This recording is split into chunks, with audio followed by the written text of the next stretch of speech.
Welcome to another episode of the Clean Palette Podcast. I am your host, Justice Johnson. Today, we peel back the paint and reveal the clean palette on the origin and history of the Sistine Chapel ceiling. And before I got started, I just wanted to take a second to acknowledge the fact that I have been gone for a little bit.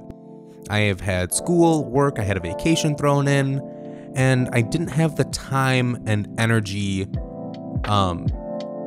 to put out the pieces of work that I really wanted to, and to cover the right topics, and to make sure that I wasn't kind of half-assing the topics I wanted to cover. So with that being said, there most likely won't be any more times in the podcast duration where there's just 3 weeks unaccounted for without some kind of content. Whether it is interviews, it is stories from me about other pieces, some capacity of podcast will come out. But with that being said, let us jump into discussing arguably one of the best works done by Michelangelo. In the heart of the Vatican City is where you will find the Sistine Chapel, and this building was erected and named after Pope Sixtus IV in 1477. The original artwork on the ceiling was not always as beautiful as it is now. The original artwork was bland sky blue and it had stars all over it. But when 1503 rolled around, the new Pope Julius II, decided that he wanted to renovate. He wanted to spruce it up a little bit. He wanted to commission the artist that you may have heard of, Michelangelo. And at the time, Michelangelo had just become 30 and his career was fairly well known. Michelangelo did not want any part of the new ceiling project. This is very surprising. Many artists would have leaped at the opportunity to do something like this, but at the time, he was working on sculpting different portions of the king's tomb. Michelangelo also did not consider himself to be a painter. He thought of himself to only be a sculptor, and his fame at the time came from the works of David and Pieta. And another thing that made him weary of this task was the fact that he had never worked with frescoes before. Fresco, if you recall from one of my other episodes, is the painting method done by using pigments and placing them into wet plaster, and the pigment is set once the plaster is dried onto the wall or ceiling that you've put the plaster on. He also thought that he was being set up by his rival, Raphael, and he thought that Raphael was setting him up to fail because he had never used fresco before. Raphael, his work is also in the Sistine Chapel, but not on the ceiling. It is at a different portion of the Sistine Chapel. So he offered to the Pope to just give the entire job to Raphael, so that he wouldn't have that tainted. But the Pope was very persistent, and ultimately the artist did accept the job. This job would take him 4 years to complete. The job started in 1508 and lasted until 1512. The topics of these paintings, would all be stories from the Old Testament. The iconic painting that most people think of when they think of the Sistine Chapel ceiling is the creation of Adam. This piece depicts God in the upper right and Adam in the lower left, and they both have outreached arms towards each other. The depiction of God has several people around him with a large cloak behind them all, and the piece is especially interesting because it shows God giving life to Adam, but many theorists believe the cloak behind God resembles the human brain. It is said that God created man to be in his image, but the painting could be saying that God is also giving his intelligence to man as well. Michelangelo had a great understanding of the human anatomy. He studied anatomy by looking at cadavers at hospitals. This would help his precision of knowing the human body and how all the muscles interacted with one another. With Michelangelo having all of this knowledge of the human body, it is not unlikely that he would put something of that nature into this painting. When he was doing the Sistine Chapel ceiling, you could find him in the scaffolding. Many people think that he was lying down in the scaffolding. That is a common myth, and this myth comes from the 1965 movie called The Agony and the Ecstasy. There's no documentation that says that he would have been lying down. It's just not a practical thing to do, especially having to change brushes or get different pigments. He had to stand for long hours, and these long hours would weigh on the artist. It was a painful and grueling job for Michelangelo. He wrote several poems about the job, but in one of them, he wrote, "I have already grown a goiter from this torture, hunched up like a cat in Lombardy or anywhere else where the stagnant waters poison. My stomach squashed under my chin, my beard's pointing at the heaven, my brain's crushed in a casket, my breast twists like a harpy, my brush above me at all time. Dribbles paint so my face makes a fine floor for the droppings. My haunches are grinding into my guts, my poor ass strains to work as a counterweight.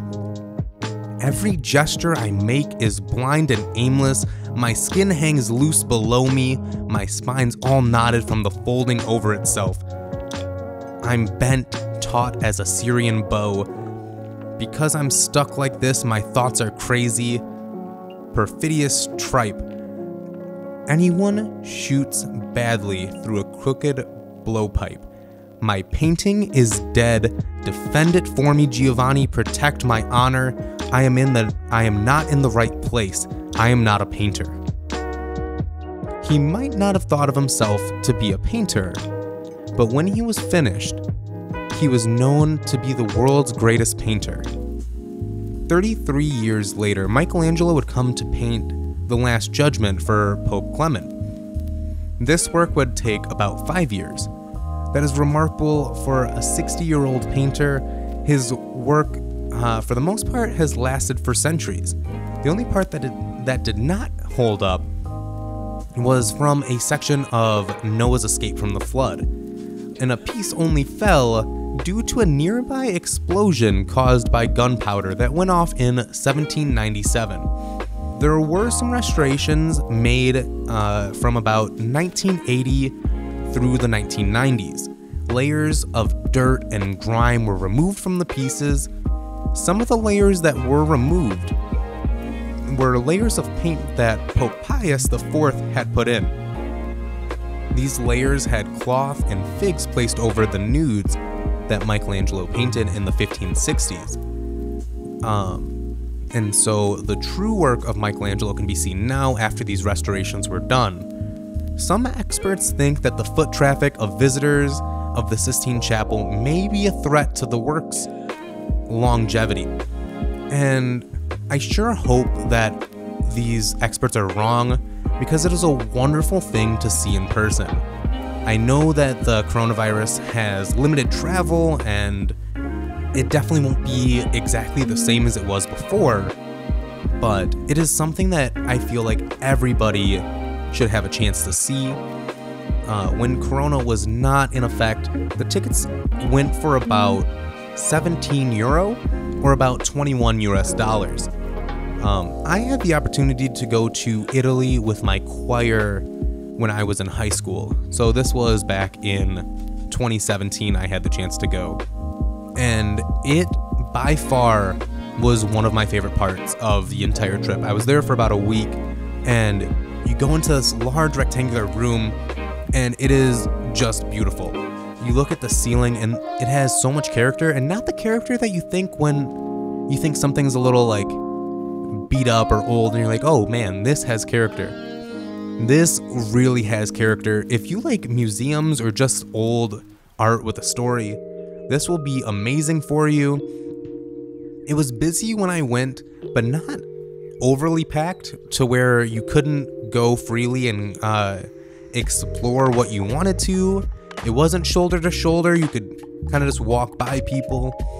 And honestly, with so many restrictions that people may have in place after Corona, you probably won't even have that issue. There will probably be some form of limitation on the amount of people at a certain time that can go to the Sistine Chapel or be within that room. So overcrowding might not even be an issue. So if you have the opportunity, I highly recommend it. These works are something that you really need to see if given the opportunity. These frescoes span over 12,000 square feet, and they're truly just special. I don't really have too many things to say about them. Like, I could go on for hours, honestly, but I can't keep reusing great and special. The artist, Michelangelo, might not have wanted to do them. He hated the process of doing it, but the results were amazing.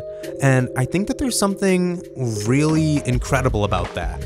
I think that there's something really special when you really think about the fact that he didn't want to do it.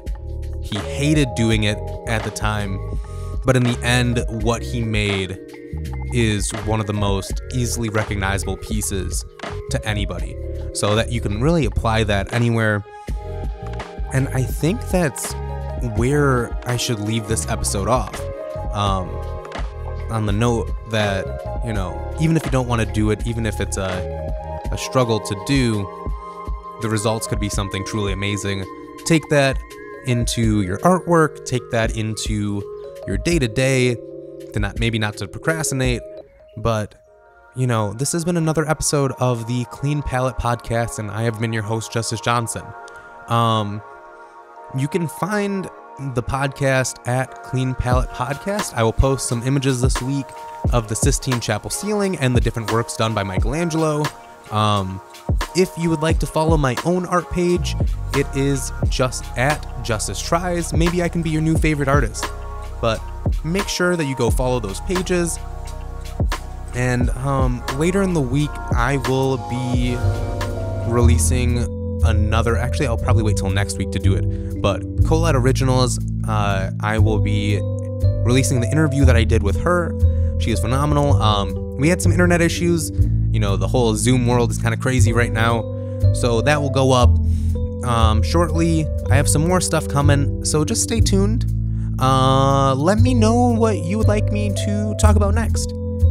Which piece of art history is your favorite, or if you want me to start talking about some of my own works, I can get in here, talk about some stories. I want to start doing more stuff. I want to interact with you. So go on one of those internet grams, and until next week, stay creative.